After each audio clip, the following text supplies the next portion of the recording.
বান্দা তোমার ঘরের শাহাদাত যেখানে তার চাইতেও আমি আল্লাহ তোমার নিকটে ওয়া হুয়া মাআকুম আইনামা কুনতুম। বান্দা তুমি যখন যেথায় যাও আল্লাহ তোমার সঙ্গে আছে। যদি তুমি একজন হও একজন মনে করবা না, আল্লাহকে নিয়ে দুইজন মনে করবা। যদি দুইজন হও দুইজন মনে করবা না, আল্লাহকে নিয়ে তিনজন মনে করবা। তিনজন হলে তিনজন নও, চারজন মনে করবা। মোট কথা যতজন হও আল্লাহকে নিয়ে একজন বেশি মনে করবা। ফাইনামা তুওয়াল্লু ফাতাম্মা ওয়াজহুল্লাহ। বান্দা যেদিকেই মুখ ঘুরাইবা, চোখ ঘুরাইবা, চেহারা ঘুরাইবা, সব দিকেই আল্লাহ আছেন। অতএব আল্লাহর উপস্থিতির ভয় পাইয়া তুমি যদি গুনাহ থেকে ফিরে থাকো, আল্লাহ বলেন ফাইন্নাল জান্নাতা হিয়াল মাওয়া।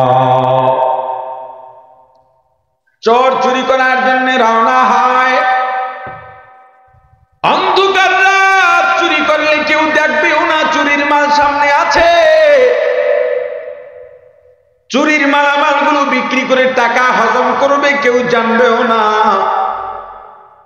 এরপরেও যখন চুরি করবে এমন সময় হঠাৎ করে চোরের অন্তরের মধ্যে যদি ভয় ঢোকে, দুনিয়ার কেউ দেখে না, তবে কে দেখেন? আর জোরে বলেন আল্লাহর ভয় চিন্তা করে চোর যদি চুরি না করে ফিরে আসে, আল্লাহ বলেন বান্দা এতক্ষণ ফেরেশতারা অপেক্ষায় ছিল চোরের গুনাহ লেখাবার জন্যে, চুরির খাতায় চোরের খাতায় নাম উঠাবার জন্যে। যেহেতু আমি আল্লাহর ভয়ের কারণে চুরি করলাম না, ও বান্দা একটু আগে ছিলা চোর, আমি আল্লাহর উপস্থিতির ভয় পাইয়া চুরি থেকে ফেরার কারণে এখন হইয়া গেলাম মুত্তাকি। আমি আল্লাহ তোমাকে জানাইলাম ফাইন্নাল জান্নাতা হিয়াল মাওয়া। আলহামদুলিল্লাহ আলহামদুলিল্লাহি ওয়া কাফা ওয়া সালামুন আলা ইবাদিহিল্লাযীনা ইসতাফা।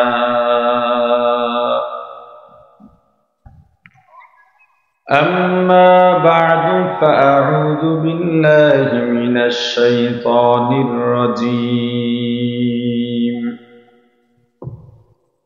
بسم الله الرحمن الرحيم. أما من خاف مقام ربه ونهى النفس عن الهوى فإن الجنة هي المأوى.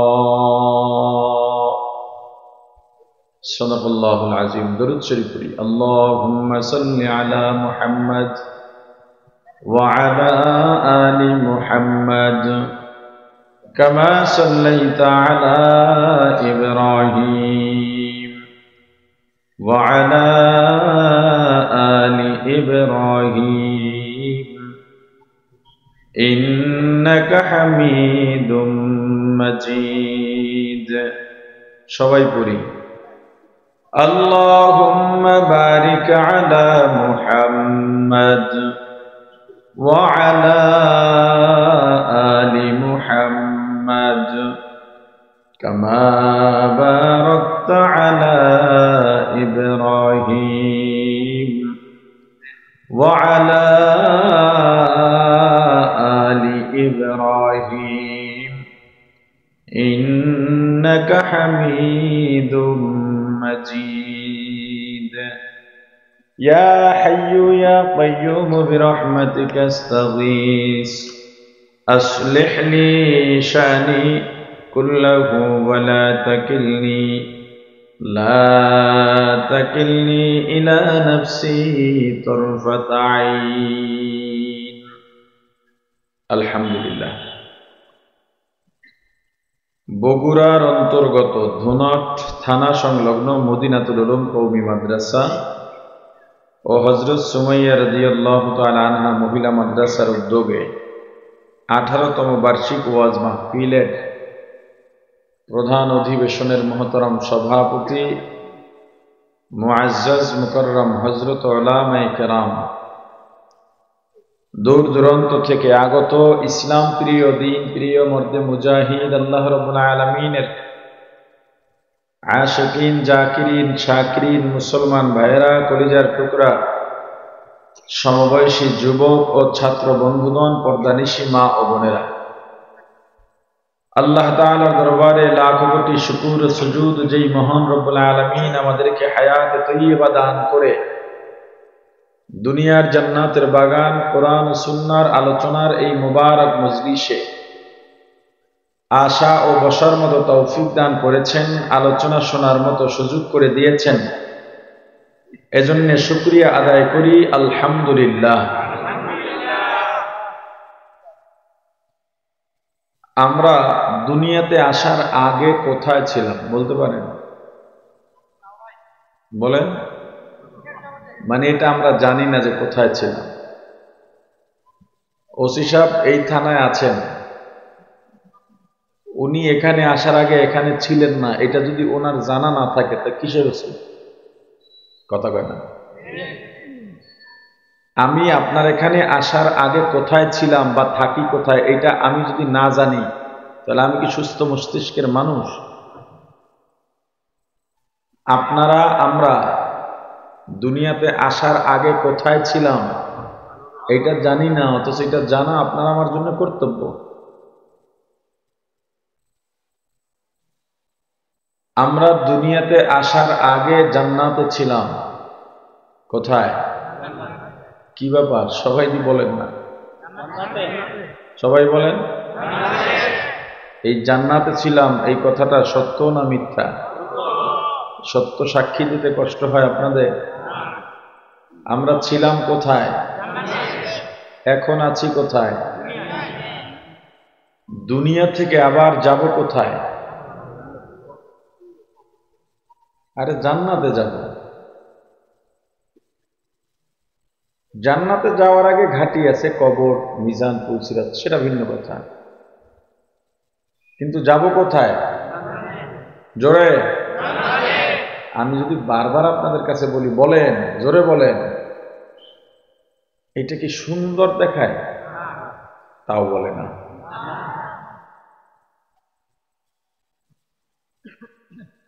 আপনাদের বয়ান শোনা যতটা না জরুরি, আমার বয়ান করা ততটা জরুরি না। আপনাদের বয়ান শোনা দায়িত্ব, কিন্তু আমার বয়ান করা দায়িত্ব না।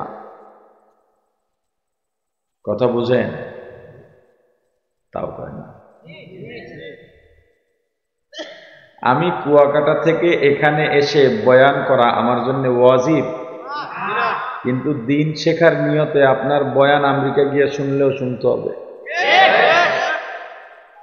এই ঠিক এই একটা শব্দ সবাই খুব ভালো পারে। আমি অল্প কিছুক্ষণ কথা বলবো।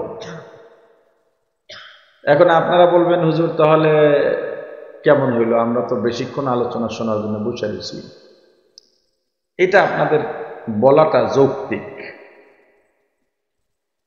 সমস্যা হলো এই অনেকক্ষণ ধরে বয়ান শোনার ভেতরে ফায়দা কি? আপনাদের এই ধুনট থানায় মাহফিল কি কম হয় না বেশি হয়? কয়জন সুদ ছাড়তে পারছেন মাহফিল দিয়া?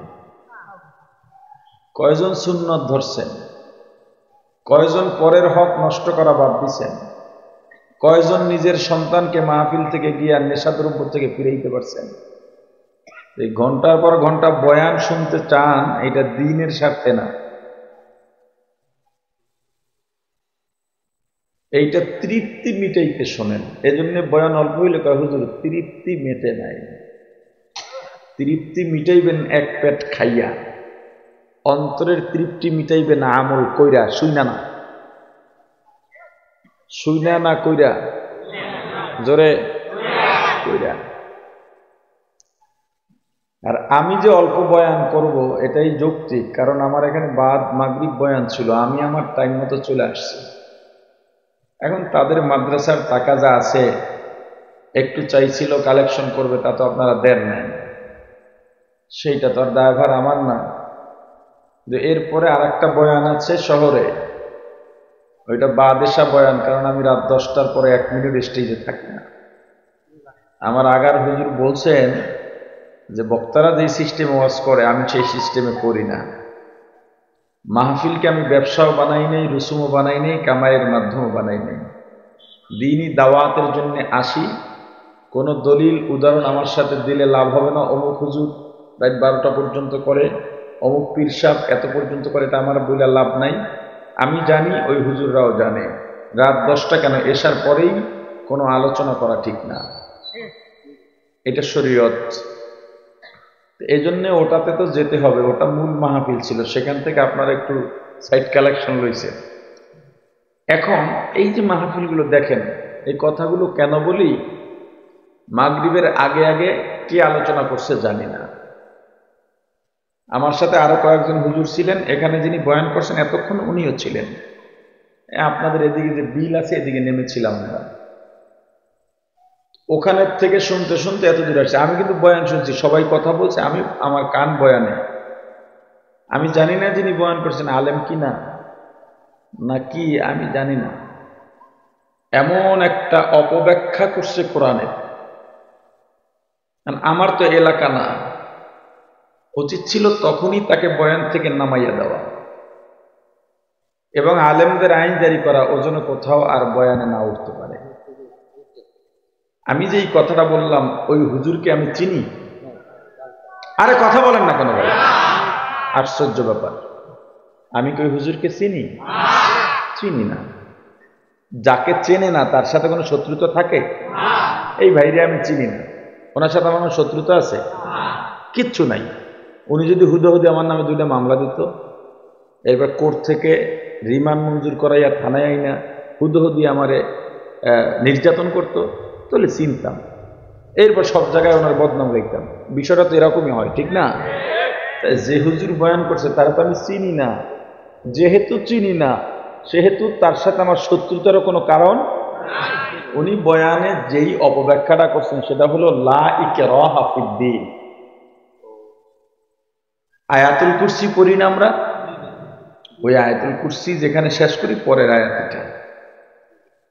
এখন উনি এটার ব্যাখ্যা কয়েকবার বলছেন কথাটা, যে আল্লাহ বলছেন ধর্মে কোনো বাড়াবাড়ি নাই, যার যার ধর্ম শেষে পালন করবে। এর থেকে বড় অপব্যাখ্যা এই আয়াতের আর কি হতে পারে? এই আয়াত দিয়ে কি যার যার ধর্ম শেষে পালন করবে প্রমাণ করছে কোরআনে কোথাও কোনো মুফাসসির?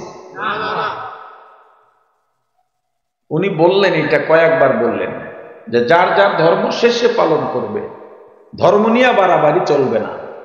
কি বুঝাইতে চাইলো আমি জানি না। এই আয়াতের মূল আলোচনা হলো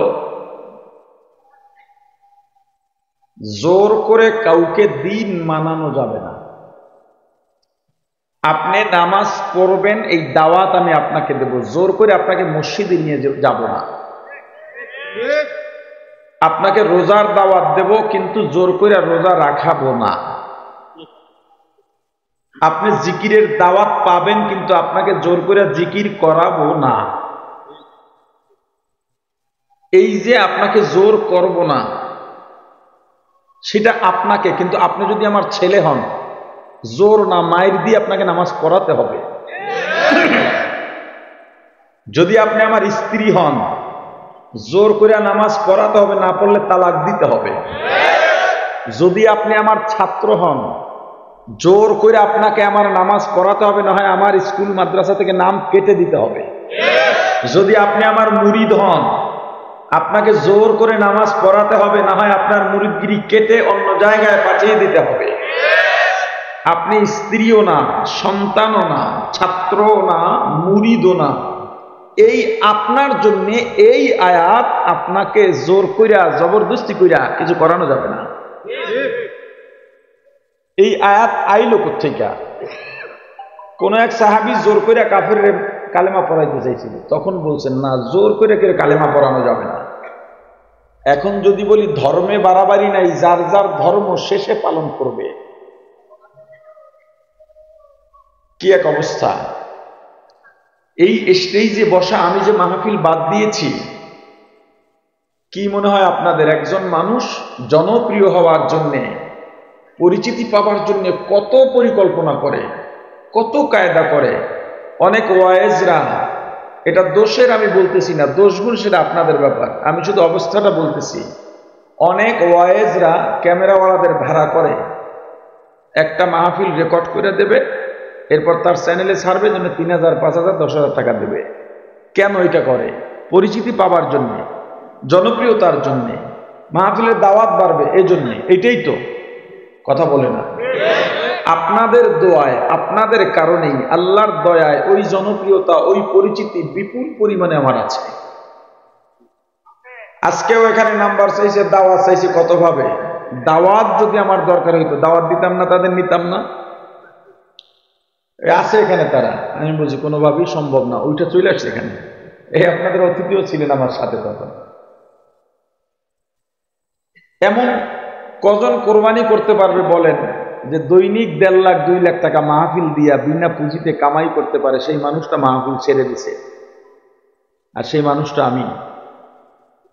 কইবেন তাহলে এই যে মাহফিল করেন, 2-1টা করি আমার শর্ত, ওই যে রাত 10টার পরে হতে পারবে না, রাস্তাঘাটে কালেকশন করতে পারবে না, এবং আমার যদি সমস্যা হয় আমি মাহফিলে যেতে পারবো না। এই জন্যে আমাকে হাইকোর্ট, সুপ্রিম কোর্ট দেখানো যাবে না। আমি আসবো না, আমার বদলে আরেকজন দিনই আলোচনা করে দেবে, বাস।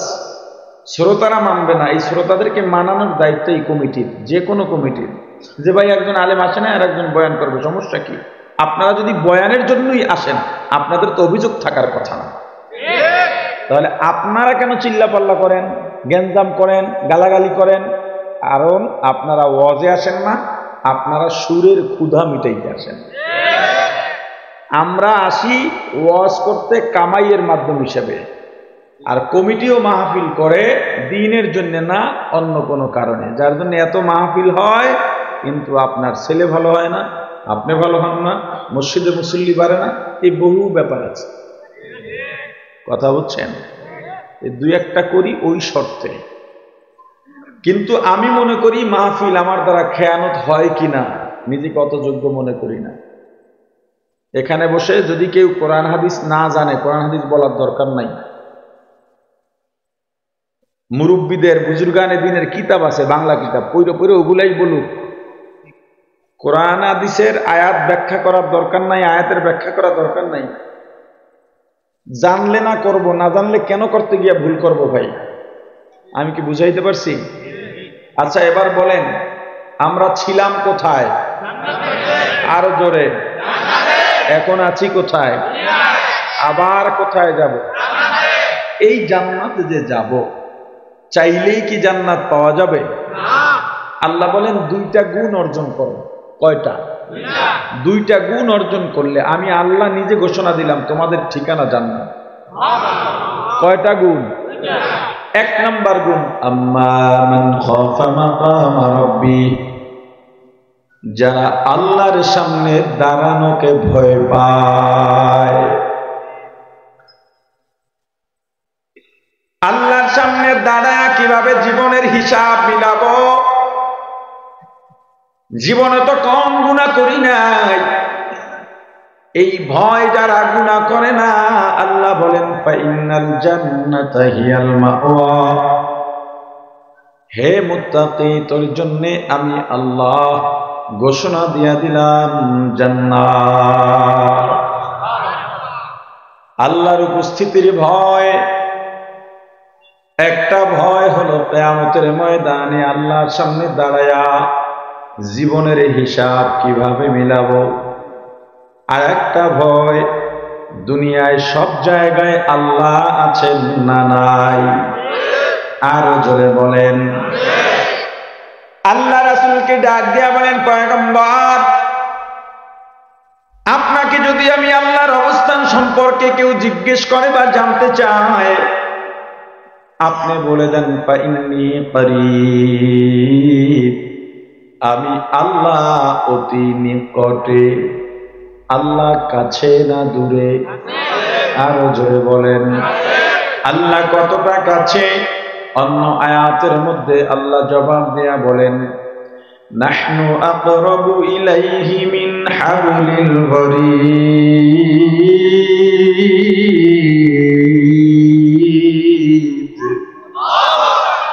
বান্দা তোমার ঘরের শাহরাগ যেখানে তার চাইতেও আমি আল্লাহ তোমার নিকটে। ওয়া হুয়া মাআকুম আইনামা কুনতুম। বান্দা তুমি যখন যেথায় যাও আল্লাহ তোমার সঙ্গে আছে। যদি তুমি একজন হও একজন মনে করবা না, আল্লাহকে নিয়ে দুইজন মনে করবা। যদি দুইজন হও দুইজন মনে করবা না, আল্লাহকে নিয়ে তিনজন মনে করবা। তিনজন হলে তিনজন নয়, চারজন মনে করবা। মোট কথা যতজন হও আল্লাহকে নিয়ে একজন বেশি মনে করবা। ফাইনামা তুওয়াল্লু ফাতাম্মা ওয়াজহুল্লাহ। বান্দা যেদিকেই মুখ ঘুরাইবা, চোখ ঘুরাইবা, চেহারা ঘুরাইবা, সব দিকেই আল্লাহ আছেন। অতএব আল্লাহর উপস্থিতির ভয় পাইয়া তুমি যদি গুনাহ থেকে ফিরে থাকো, আল্লাহ বলেন ফাইন্নাল জান্নাতা হিয়াল মাওয়া।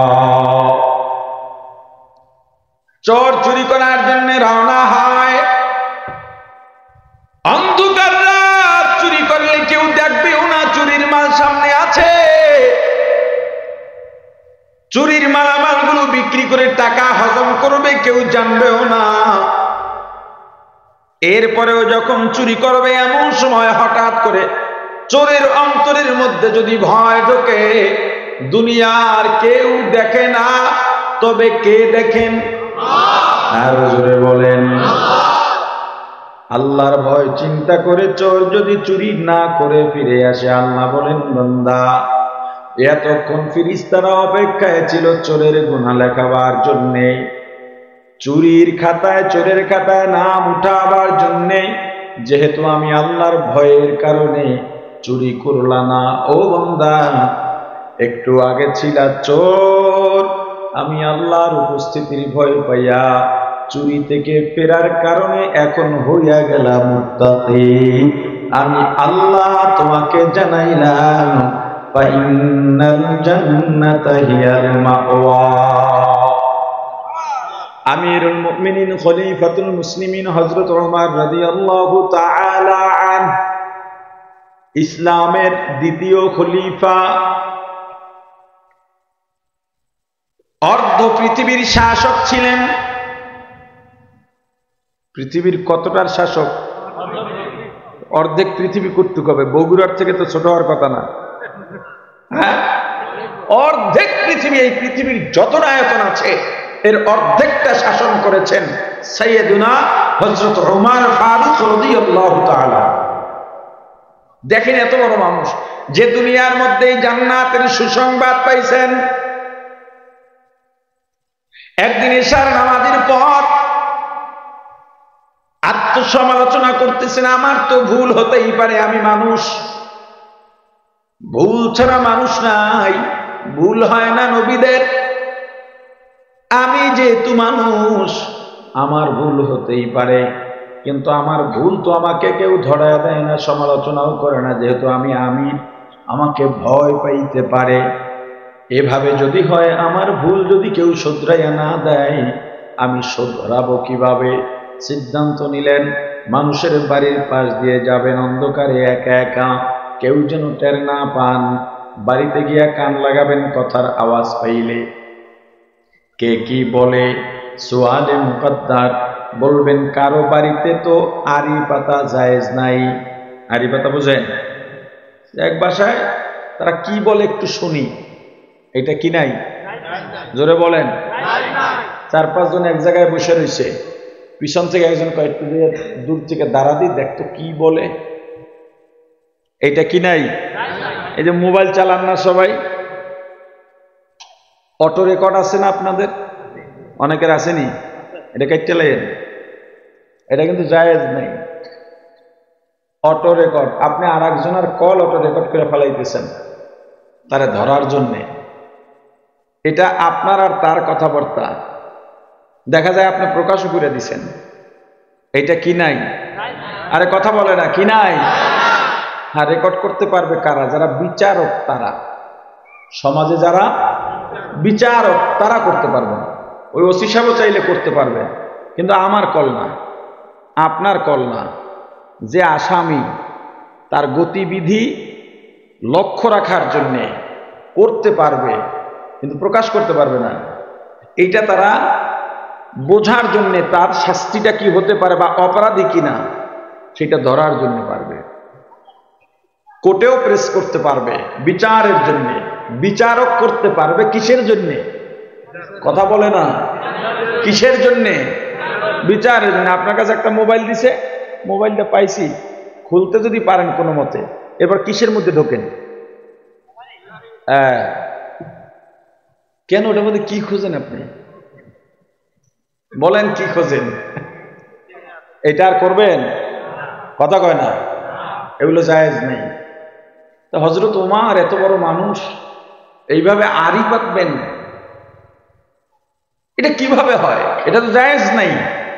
আসলে হযরত ওমর রাদিয়াল্লাহু তাআলা আনহু আড়ি যারা পাতে ওই নিয়তে আড়ি পাততেছেন না।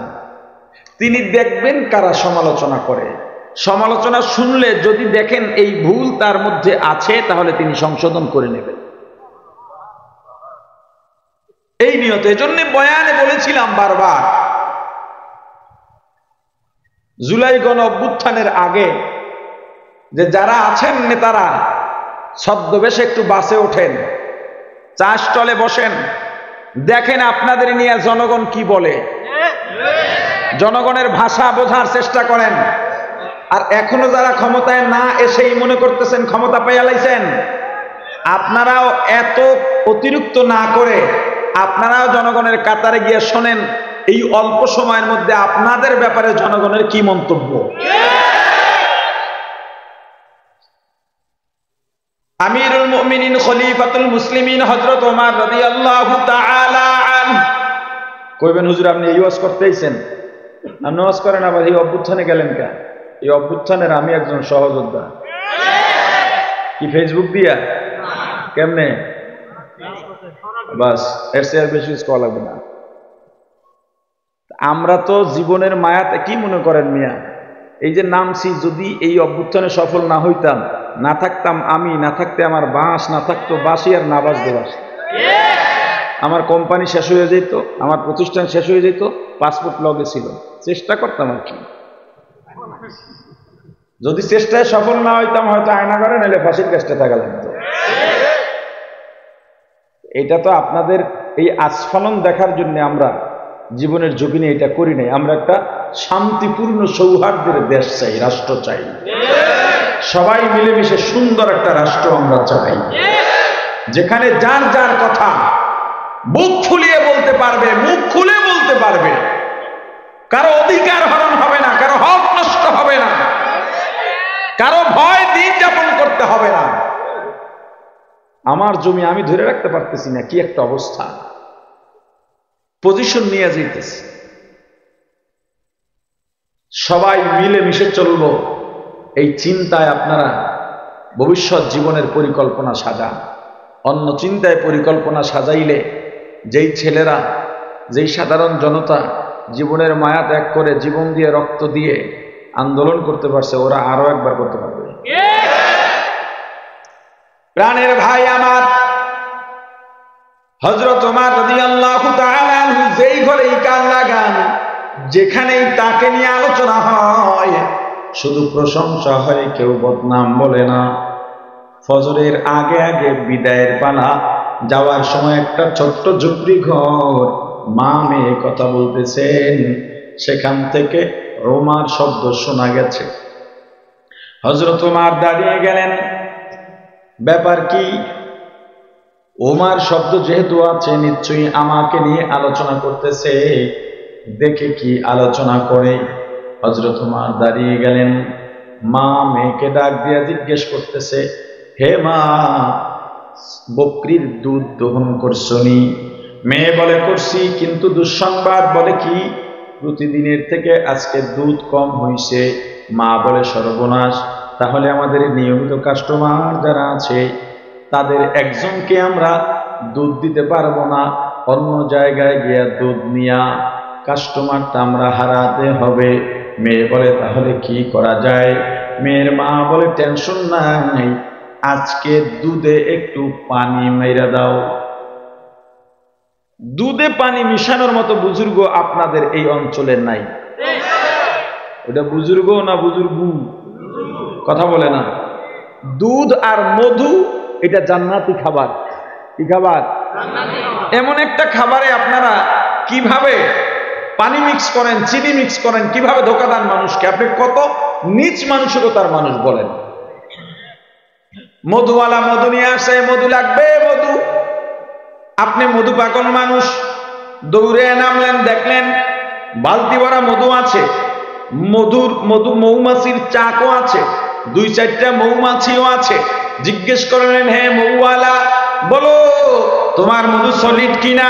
বলে আল্লাহর কসম, আকাশের কসম, 7 আসমানের কসম, 7 জমিনের কসম, আমার মাথার কসম, আমার ছেলের কসম, আমার বউয়ের কসম, এই মৌমাছির কসম, আমি নিজে গিয়া সুন্দরবন দিয়া নিয়ে এসেছি একদম সলিড। মূলত ওর 14 গোষ্ঠীও সুন্দরবনের রাস্তা কোন দিকে চেনে না। আছে না? দোকানে গেলেন গেঞ্জি কিনবার জন্য, গেঞ্জি সাইজে একটু ছোট হয়েছে, দোকানদার বলে ধুইলে ছাড়বে। একই দোকানে আর একজন কাস্টমার কাছে গেঞ্জি হয়েছে বেশি বড়, এবার বলতেছে ধুইলে কাঁচবে।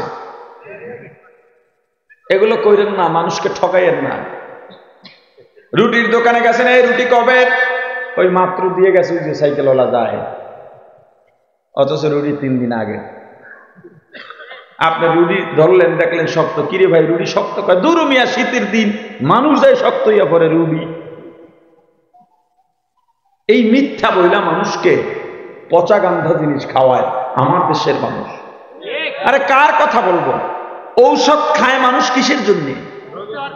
জোরে, সেই ওষুধের মধ্যে ভেজাল দেয় আমার দেশের মানুষ, আর সেই ওষুধের ছাড়পত্র দেয় এই দেশের গভর্নমেন্ট। তারা জানে না এই ওষুধটা 2 নাম্বার? জানে। শিশুদের খাবার জুস, ম্যাঙ্গো জুস, এরকম একটা বোতল আমের জুস দিয়ে ভরতে কয়টা আম লাগে জানেন? আর এটা কয়টা বেচা লাগে? অথচ এর চেয়ে বড় বোতল 40-50 টাকা বেচে লাগে। কথা কয় না? তা আপনার মনে একবার ওই চিন্তা ঢুকলো না, প্রশ্ন এলো না যে আসলে এতগুলো আমের জুস এই কয় টাকায় বেচে কেমনে?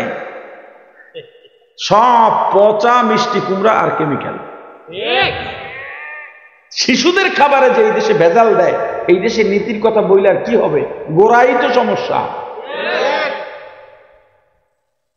মদ গাঞ্জা ধরা পড়লে শাস্তি হয়, ওনারা ধরেন, ছবি টবি তুলে দেন, আজকে এত কেজি এই জিনিস পাওয়া গেছে, এত পিস ইয়াবা পাওয়া গেছে। অথচ যারা চালান দেয়, যারা এগুলোর ব্যবসা করে গোড়ায়, যারা কোটি কোটি টাকা লেনদেন করতেছে, চোরাচালান করতেছে, এদেরকে ধরে না। জীবনে কি সমাজ শুদ্ধ হবে? অন্যায় যেখান থেকে হয় তার মূলোৎপাটন করতে হবে। আপনারা ধুতরা গাছ চেনেন? ধুতরার ফল খাইলে কি হয়? জোরে বলেন। এখন আপনার বাড়ির সামনে একটা বড় ধুতরা গাছ আছে, প্রতি বছর তো ফল দেবেই। আপনার এলাকার সবাই এই গাছের পাশ দিয়ে যায় আর আপনার বাড়ির সমালোচনা করে, আর এই গাছটা, এই ফল বড়ই খারাপ, এদেরকে শোনানো যায় না, এই বলে টলে ফল ফলাই দিলেন। পরের বছর আবার ফল দেবে কি দেবে না? আবার সমালোচনা করলেন, ফেসবুকে লিখলেন, পরের বছর আবার ফল দেবে কি দেবে না? তা আপনি যত সমালোচনা করেন, যত জরিমানা করেন, ধুতরা গাছ ফল দেওয়া বন্ধ করবে? নো, আপনার কথা শুনবে। তাহলে এই ধুতরার থেকে মানুষকে যদি বাঁচাইতে চান কি করা লাগবে? জোরে বলেন। গাছ উঠায় ফেলাইতে হবে, শিকড় সহ উঠায় ফেলাইতে হবে। এখন আমাদের এই শিকড় সহ সব অন্যায়ের আখড়ার মূলোৎপাটন করতে হবে, শিকড় সহ উপড়ে ফেলতে হবে, না হয় সমাজ শুদ্ধ হবে না, কোনদিনও সম্ভব নয়। ফলের দোকানে গিয়ে ডাক দিলেন, এ ফরমালিন ছাড়া ফল আছে কার? একজন খপ করে আপনার হাত ধরে ফেলবে, এ মেয়ে চিল্লেন না, ফরমালিন ছাড়া আবার ফল খাইতে চান? এই দেশের কোনো কিছু ফরমালিন ছাড়া আছে? এটা কই আস্তে আস্তে কানে কানে কয়, মানে মোহে কানে কয়। ওটা আমরা কি কই? কানে কানে কয়। আমি আপনারা দেখেই চিনছি, আপনি ফরমালিনের লোক না। একটু যদি না চিনি তাহলে এত বছর কিসের ব্যবসা করলাম? লেকচারটা দেখছেন? কয় ভাই যত দেখেন সব ফরমালিন, আমার গুলোও ফরমালিন। কিন্তু আপনার মতো কিছু মানুষের জন্য একেবারে রাজশাহী থেকে অরিজিনাল গাছে পারা আম আমি নিজে এনে রাখছি, এরপর নিজ দিয়া বাইর করে চোখের নিজ দিয়া এই যে আম, কিন্তু ভাই টাকা দুইটা বেশি লাগবে, অথচ দুইটা কিন্তু সেম সেম। কথা বলে না? এইভাবে মানুষকে ঠকাইয়েন না, এইভাবে ঠকাইয়েন না। আপনি সকালে কাঁচা বাজারে গেলেন, লাল শাকের আটি, মুরব্বী মানুষ বসে আছেন, মুরব্বী আটি কত বলল? 15 টাকা। আপনি বললেন 10 টাকা দেই, মুরব্বী মানলেন না। আপনি যত বলেন উনি বলেন না, 12 টাকার নিচে পারবই না, 12 টাকা দেওয়া লাগবে। আপনি বললেন ঠিক আছে ব্যাগে দেন। এক মুঠি আটি, এক আটি শাক দিল পলিথিনে ঢুকায়া। আপনি 10 টাকা ফেলায়া বললেন পুষাই নিয়েন, চলে গেলেন। বাকি 2 টাকা আপনার বাপে দিয়ে যাবে? আপনার বেচা কিনা তো সম্পূর্ণই হয় না। কথা কয় না? এই 2 টাকা আপনার দেওয়া লাগবে, মনে রেখেন, এটা ছাড়া উপায় নাই। বাদামওয়ালা বাদাম বিক্রি করে, খাইতেছে আর কইতেছে শকত। এগুলো কইরেন না। আপনি বলবেন 2টা বাদাম খাইলে কি হয়? আরে মিয়া আপনি তো হাজার হাজার টাকা কামাই করেন। আর যেই পোলা বাদাম নিয়ে আইছে, যেই লোকটা বাদাম নিয়ে আইছে, ওর কাজ করার সক্ষমতা নাই দেখে বাদাম বেচে, এটা মাথায় ঢুকান একটু। ওর কাছে একটা বাদাম স্মরণের টুকরার মতো। এজন্য আমাকে কোনো বাদামওয়ালা বা হুজুর একটা খান, আমি যদি একটা খাই তখন অন্তত 100 গ্রাম হইলেও কিনি, কারণ হইলে একটার দাম দেবো কেমনে? আমার ভালো লাগে না, 100 গ্রাম কিনছি, ওর থেকে ওর উপকার হইল, ওই 100 গ্রাম আমি কেমন না, যে কিনতে পারেন হেরে নিয়ে দিয়ে দিই, ভাই বাদাম খাবো। রিক্সাওয়ালার ভাড়া নিয়ে ঠকায়, অথচ এদের যখন ঢাকা যান ফুটবিলিজে থামায়া 100 টাকার খাইয়া ওইটারকে 50 টাকা দিয়ে একটা বাবুগিরি দেখায়। কথা কয় না? অথচ রিক্সাওয়ালারে 20 টাকা ভাড়ার জায়গায় যদি 10 টাকা বেশি দেন, আপনার কোনো ক্ষতি আছে? লস আছে? আপনার চাউল বন্ধ হয়ে যাবে কেনা, না ঘরের মানুষ না খায়া থাকবে? অথচ এই 10 টাকায় ওর খুশিতে আল্লাহর আরশ পর্যন্ত খুশি হয়ে যাবে। আবার রিক্সাওয়ালা যারা আছে দেওয়ার সময় বলে দেবেন ভাই ভাড়া কিন্তু 30 না, তুমি আবার, এরাও কি খুব ভালো নেই, আবার এরা পরের টিরিপি করবে, মাত্র 30 টাকা লইছি মিয়া, এজন্য বইলা দিবেন যে ভাই ভাড়া কিন্তু 20 টাকা, তোমার 10 টাকা বেশি দিলাম। কথা বুঝেন নাই? মানুষকে ঠকানো যাবে না। এমনও ইবাদত গুজার মানুষ দেখেছি, পকেট থেকে 1000 টাকার নোট বাইর করে উল্টায়া পাল্টাইয়া দেখতেছে, আর একজন কয় কি হয়েছে? কয় টাকাটা ছেঁড়া। কয় টেনশন কিসের? 20,000 টাকার বান্ডিলের মধ্যে ঢুকায় দেন। আপনার কাছে একজনে 20,000 টাকা পাবে, 19,000 টাকা দিলেন ভালো, একটা নোট দিলেন ছেঁড়া। ওই ছেঁড়া নোটটা যদি পাওনাদার চালাইতে না পারে, কিয়ামতের ময়দানে এই 1000 টাকা আপনার দেওয়া লাগবে। ছেঁড়া টাকা না দেখাইয়া দেবেন, আর নকল টাকা তো দেওয়ার প্রশ্নই আসে না। ছেঁড়া টাকা কাউকে না দেখাইয়া দেবেন, আর ওইটা উপরে রাখবেন যে ভাই এটা কিন্তু ছেঁড়া, বইলাও দিবেন, উনি না দেখলে দেখাইয়া দিবেন ভাই এটা ছেঁড়া, দেখো চালাইতে পারবা কিনা। যদি না চালাইতে পারো ফেরত দিয়ে আমার টাকাটা নিয়ে যাই ভালোটা। আর যদি সে জিম্মাদারি নিয়ে নেয়, ঠিক আছে না চালাইতে পারলে এটা আমার ব্যাপার, দিয়ে দেন, তাহলে তো আপনি খালাস হয়ে গেলেন। আমি আপনাকে জান্নাতে পৌঁছাইয়া দেওয়ার জন্য আসি নাই, আপনাকে মুসলমান বানিয়ে দেওয়ার জন্য আসি নাই, মুমিন বানিয়ে দেওয়ার জন্য আসি নাই, আর তাকে পরিপূর্ণ শুদ্ধ বানাইতেও আসি নাই, পারবো না। আমি আসছি আপনার ঘুমন্ত অন্তরের ঘরের দরজায় নক করতে, আপনার কলবে নক করতে। কিছু খুচরা কথা যেগুলো নিয়মিত আমরা করি, কিন্তু বড় বড় অন্যায় কিন্তু দেখি না। আরো একটা প্রচলন আছে আমাদের সমাজে, আমি জানি না এগুলো আপনাদেরকে কেউ বলছে কিনা।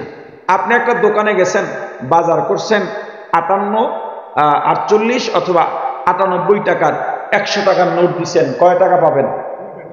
জোরে বলেন। দোকানদার দেয় কি? কথা কয় না, কি দেয়? আজীব কাণ্ড। পাবেন টাকা, দিল কি? চকলেট। কসমেটিক্সের দোকান, সেখানেও দেখবেন টেবিলের উপরে এক বক্স চকলেট খোয়া। এমনকি নৌকা ঘাটা আছে না, গুদারা কয় অনেক অঞ্চলে, নৌকা ঘাটায় সেই কাউন্টারের উপর একটা চকলেটের ডিব্বা রাখা। কাপড়ের দোকানে সেখানে একটা চকলেটের ডিব্বা, ওটা তো চকলেটের দোকান না। দেখেন, মাসআলা না জানার কারণে এখানে কত বড় ক্ষতি আপনার, উভয়ের ক্ষতি, আপনার না দোকানদারের ক্ষতি। আপনি পাইবেন কি? জোরে, দিল কি? পণ্য আর টাকা, দুইটা আসমান জমিন ব্যবধান।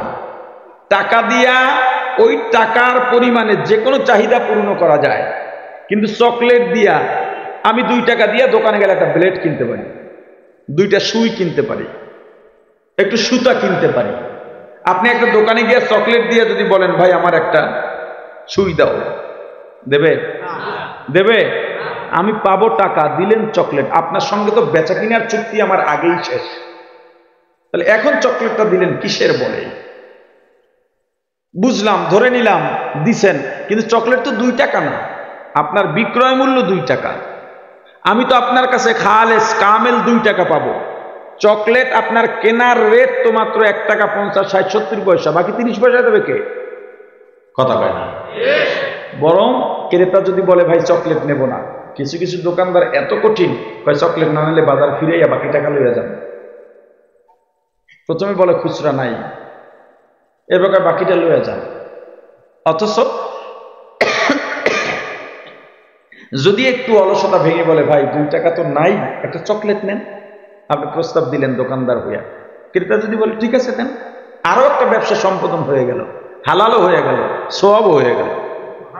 এক ক্রেতা এরকম চকলেট নিয়ে জমাইতে জমাইতে 100 চকলেট হয়েছে, 50টা চকলেট হয়েছে। দোকানে যেয়ে সব চকলেটে দিয়া বলে এই যে তোমার চকলেট, এবার 100 টাকা ফেরত দাও।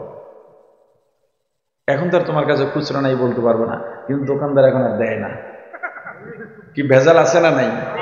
হ্যাঁ, এটা করবেন না, মানুষ মানুষকে ঠকাইবেন না। তো আপনারা যারা দোকানদার এরকম করেন, আর যারা এতদিন এইভাবে প্রতারিত হয়েছেন, আপনারা দোকানদারদেরকে মাফ করে দেন, না হয় তাদের উপায় নাই। আর যেই সমস্ত ক্রেতারা 12 টাকার জায়গায় 10 টাকা ফালাইয়া চলে আসছেন, আপনাদের উপায় নেই। যেন দোকানদারদের বলি, এইসব ক্রেতাদেরও আপনারা মাফ করে দেন, না হয় ক্রেতাদের উপায় নেই। সামনে থেকে উভয় তওবা করেন, কথা ফাইনাল হওয়া ছাড়া এভাবে ঝুলাইয়া আসবেন না। আমিরুল মুমিনিন খলিফাতুল মুসলিমিন হযরত উমর রাদিয়াল্লাহু তাআলা আনহু মায়ের কথা শুনতেছেন। মা বলতেছেন অসুবিধা নাই, আজকে দুধে একটু পানি মিশায় দাও। মেয়েটা ডাক দিয়া বলে মা গো, হযরত উমর তো দুধে পানি মিশাইতে নিষেধ করছেন। মা বলে এটা আমিও জানি, কিন্তু আজকে উমর তো আমাদের এখানে নাই, জানবেনও না শুনবেনও না, আছে না? মেয়েটা ডাক দিয়া বলে মা, উমর যদিও না দেখে, উমরের আল্লাহ তো দেখে। আউলিয়ারা কারে উকবা ইখতিয়ার, জাহেলারা কারে দুনিয়া ইখতিয়ার। আশিকারা মিল্লাত মাযহাব জুদাস্ত, আশিকারা মিল্লাত মাযহাব খুদাস্ত। মিয়ানে আশিক মাশুক রামজিস্ত, কিরামান কাতিবিন রাহাম খবর নিস। হযরত উমর আর দেরি করেন নাই, চলে গেলেন, ফজরের নামাজ আদায় করলেন, ব্যক্তিগত আমল সারলেন, ইশরাক করলেন। এরপরে আশপাশের মানুষ, কাছের মানুষদের ডেকে বললেন আমি অমুক এলাকায় ঝুঁকির মধ্যে একটা মেয়ের সন্ধান পেয়েছি, যতটুকু বুঝেছি ওরা ধনী নয়, বংশমর্যাদা উঁচু নয়, মেয়ের বাবাও নাই, মা মেয়ে বকরি আছে, দুধ দহন করে সংসার চালায়, কিন্তু মেয়েটাকে আমার পছন্দ হয়ে গেছে, ওই মেয়েকে আমার ঘরের ছেলের বউ বানাইতে চায়। অর্ধেক পৃথিবীর বাদশা। মেয়েকে দেখছেন সুন্দরী নাকি চেহারা কালো তাও দেখেন নাই, লম্বা না বেটে, মোটা না শুকনা, কোনটাই দেখেন নাই। অর্ধ জাহানের বাদশার ছেলের জন্য বউ বানাবেন, নিজে স্থির করছেন কি দেখা? দিনদারি। কি দেখা? দিনদারি আর তাকওয়া দেখা। এ যুবক, তোমার ঘরে কেমন বিবি ঢুকাইবা? ঘরটাকে দুনিয়ার জাহান্নাম বানায় না রে ভাই। ঘরের বউ যদি খারাপ হয়, দুনিয়ার কোনো কাজে শান্তি পাওয়া সম্ভব নয়। আমার অফিসে তো বিভিন্ন ধরনের মানুষ যায়, ব্যবসায়িক পারপাসে যায়, ওয়াজ নিতে যায়, মাদ্রাসার সংশ্লিষ্ট বিভিন্নভাবে যায়। তো মাঝে মাঝে কথা হয়, আমি যাদের সাথেই বসি কিছু না কিছু দিনই আলোচনা করি, এটা অভ্যাস। একজন গিয়ে বলে, হুজুর ঘরের শান্তি ফিরাবো কেমন একটু বলেন। ঘরের শান্তি কেমনে? আমি কেমনে জানি? আপনার ঘরের শান্তি আপনি কেমনে ফিরাইবেন আমি কেমনে জানি? এর মধ্যে বাসার থেকে আমার ফোন আইছে, কয় আপনি আসেন না, খানা নিয়ে বসে রয়েছি। আমি ওনার বললাম, আপনি যদি একটু ধৈর্য ধরতে পারেন, আপনি কি খানা খাইছেন? কয় না। আমি তাহলে খানার ব্যবস্থা করতেছি। ওই আমার কোম্পানির ম্যানেজার শুধু দূরের সফরে আমার সাথে আসছে, তাই বললাম যে খানার ব্যবস্থা করো, আমি খানা খাই আসি। খানা খাই আসছি, এরপরে উনি বলতেছে, হুজুর আপনার বাসা থেকে ফোন দিয়েছেন? হ। কয় আপনি গেছেন এরপরে খানা খাইছে? 3টা 3:30 বাজে। কোন কি এটা কি সম্ভব? এটা তো নর্মাল বিষয়। এটা শুধু আমি না, দিনদার যত বউ আছে ঘরে সব বউরে এটা করে না? বউ নিয়ে যে টেনশন হইতে পারে এটা তো চিন্তাও করতে পারি না। বউ নিয়ে টেনশন করবে, আমার কথার উপরে কথা বলবে, আমার কথার উপরে আমারে ঝাড়ি দেবে। আর এটা কেমন কথা? এটা কি বউ করে নাকি? যে ভদ্র মেয়ে সে করে নাকি? কেন করবে? আমি যেটা বুঝলাম যে ওনার থেকে যে কারগুজারি শুনলাম, আশেপাশে যা দেখি, দিনদার বিবি যদি না হয় ওই ঘরটা জাহান্নাম, ওই ঘর ফুল জাহান্নাম। এ যুবক, কেমন মেয়ে তোমার ঘরে ঢুকাইবা? সবার প্রথমেই দেখবা তুমি দিনদার কিনা, খাস পর্দায় আছে কিনা, সুন্দরী না, অসুবিধা নাই, টাকা নাই তা তো সমস্যা না, বংশ মর্যাদা নাই, সমস্যা নাই, ক্ষমতা নাই, সেটাও ব্যাপার না। যদি দিনদার হয় আর কিছু লাগবে না। শ্বশুর বাড়ির সম্পদের আশায় কি সম্পদ চাও নাকি? চামড়া সাদা আর কালা দিয়া কি করবা? তুমি সুন্দরী পাইছ, টাকা পাইছ, সম্পদ পাইছ, ক্ষমতা পাইছ, বংশমর্যাদাও পাইছ, দিনদারি না কিছুই পাও নাই। দিনদারি পাইছ, সাথে যদি সুন্দরী হয় আলহামদুলিল্লাহ, যদি সম্পদের মালিক হয় আলহামদুলিল্লাহ, বংশমর্যাদা যদি উঁচু হয় সুম্মা আলহামদুলিল্লাহ। তবে খবরদার দিনদার ছাড়া ঘরে ঢুকাইও না। বিয়ে করে ঠিক করে এলাম, আরে বিয়ের পরে তুই ঠিক হইতে হইতে তো মরণ হয়ে যাইব, তুই আবার হেরে ঠিক করবি কোন সময়? অর্ধজাহানের বাদশার পুত্রবধূ হয়ে গেছে মেয়েটা। হযরত উমর যখন ঘর থেকে বের হন, পুত্রবধূ ঘরের দরজায় এসে দাঁড়ান, এটা ভদ্রতা। অথবা স্বামী যখন বের হবে ঘরের দরজায় এসে বিবি দাঁড়ায় তাকে বিদায় দেবে, এটা কি? যতবার বের হবে ততবার গিয়ে দরজায় দাঁড়াবে। স্বামী চোখের আড়াল না হওয়া পর্যন্ত দরজা লাগাবে না। স্বামী বের হয়েছে এর মধ্যে দরজা লাগাই দিচ্ছে, এগুলো বেয়াদবি, এগুলো কি? এবং অভদ্রতা। হযরত উমর ডাক দিয়া বলেন, মা তোমার কাছে আমার একটা অনুরোধ আছে। বলে, আব্বা বলেন। আমি যখন প্রতিদিন ঘর থেকে বের হব, তুমি আমাকে আমার পেছন থেকে ডাক দিয়ে বলবা, ওমর যদিও না দেখেন, ওমরের আল্লাহ তো দেখে। দুনিয়ার কেউ কিচ্ছু দেখে না, কিন্তু কে দেখেন? আল্লাহর উপস্থিতির ভয়। তুমি ঘরের দরজা বন্ধ করে যাই করো না কেন, কেউ দেখে না, কেউ দেখে না। কে দেখেন? আর জোরে বলেন, কে দেখেন? ওরে আমার ভাই, আসলে তুমি কে, আমি কে? এই যে তোমাকে আমি দেখি, এটা তুমি নও। আমাকে যে দেখো, এটা আমি নই। তাহলে আমি কে? আমার পরিচয় কি? তুমি কে? তোমার পরিচয় কি? ঘরের অন্ধকারে দরজা বন্ধ করে বা একাকী আমি যেটা করে বেড়াই, সেটাই আমি। তুমি যেটা করে বেড়াও, যেটা ভেবে বেড়াও, সেটাই তুমি। মানুষের সামনে তো সবাই দরবেশ সেজে চলে, কিন্তু একাকিত্বের সময় তুমি যেটা করো, যেটা ভাবো, ওইটাই তুমি। মানুষের সামনে জাহান্নামের কথা শুনলে কাঁদো, আর গোপনে মোবাইলের মধ্যে ল্যাংটা ছবি দেখো, তুমি ওই যে কান্দো, এইটা তুমি না। একা একা যেটা করো, ওইটা তুমি। অতএব তুমি যেখানেই দেখো, অন্ধকারে হোক, চোখের আড়ালে হোক, অন্যায় করার আগে যখনই চিন্তা করবা, আর কেউ যদিও না দেখে, ওমরের আল্লাহ তো দেখে।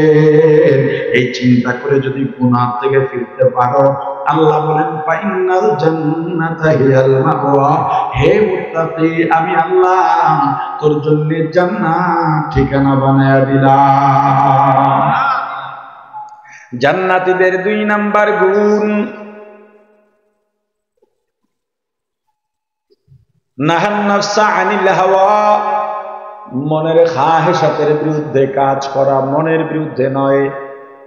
যদি বলি মনের বিরুদ্ধে, মন তো নামাজ পড়তে চায়, তাহলে কি মনের বিরুদ্ধে গিয়ে নামাজ ছাড়বো নাকি? মূলত মনের খাহেশ, হাওয়া, খাহেশ অন্যায়ের ক্ষেত্রে ব্যবহার হয়। মন চায় মিথ্যা বলতে বলবো না, মন চায় হারাম খাইতে খাবো না, মন চায় গান শুনতে শুনবো না, মন চায় সিনেমা দেখতে দেখবো না, মন চায় পরের হক নষ্ট করতে করবো না, মন চায় গালি দিতে দেব না, মন চায় অন্যায় করতে করবো না। এক কথায় মন চায় গুনাহ করতে করবো না। আল্লাহ বলেন, ফাইনাল জান্নাতা হিয়াল মাওয়া। হে পরহেজগার, তোর জন্য জান্নাত হলো ঠিকানা। এই 2টা গুণ অর্জন করো। যেই জান্নাত থেকে এসেছিলাম, ওই জান্নাতে যদি আবার যাইতে চাই, কয়টা গুণ লাগবে? 1 নাম্বার গুণ মুত্তাকি হওয়া লাগবে, 2 নাম্বার গুণ পরহেজগার হওয়া লাগবে। কয়টা গুণ? আল্লাহ এই 2টা গুণ আমাদেরকে অর্জন করার তৌফিক দান করেন।